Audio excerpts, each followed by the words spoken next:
პირადული? ვაიმე. აი, არ ვიცი, უნდა მოგიყვეთ თუ არა.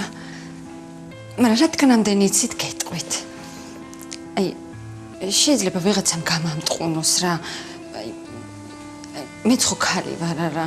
შეიძლება მეც რო სხვაზე გამიგო გამემტყუნებინა, მაგრამ აი, რეზო ისეთი თბილი კაცია, ისეთი ყურადღებიანი, თავი ქალად მაგრძნობინა ხალხო.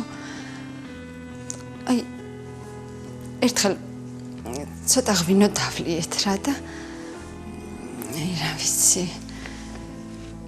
მოხდა რა. ხო, იმ საღამოს მითხრა, ჩემთან გადმოდიო საცხოვრებლათო.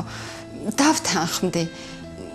ცოტა კი ვინერვიულე, ბინისკირა წინასწარ მქონდა გადახდილი და ის ფული დამენანა, ვიფიქრე 2 კვირა კიდე დავრჩევი თქო, მაგრამ გადმოვედი. აი, ძალიან ბედნიერი ვარ, მეც და ბუხუტიკოც. ბავშვ თავისი ოთახი აქვს, მე ჩემი რა, ჩემი და რეზოსი. იმ დღეს მითხრა შენები გამაცანიო. არ მithქვამს რომ არ ველაპარაკები, ეგრევე გავიქეცი ფული მივუტანე, ვიფიქრე წესიერად ჩაიცვით მეთქი. მე მამა ჩემსაც უთხარი ახლა არ დალიო იქ და შენებურად არ დაიწყო მეთქი. მე არ ვიცი რა მოელანდათ ყველაფერმა კარგად ჩაიარა. ხო, მე იმ დღეს რეზომ 200 ლარი მომცა, ბუხუტიკო ზოოპარკში წაიყვანეო. ეგრევე გამახსენდა რა. მე და კოტიკო წავედით ზოოპარკში და მოლარეს ეჩხუბა და აგინა 2 ლარი რა ამბავია ბილეთიო. ეგრევე წამოვედით. ვაიმე. მირა.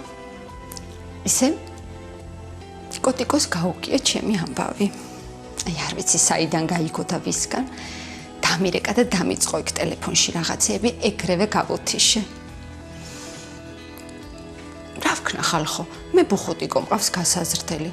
და ყველაფერს გავაკეთებ რომ ჩემი ბიჭი ბედნიერი იყოს.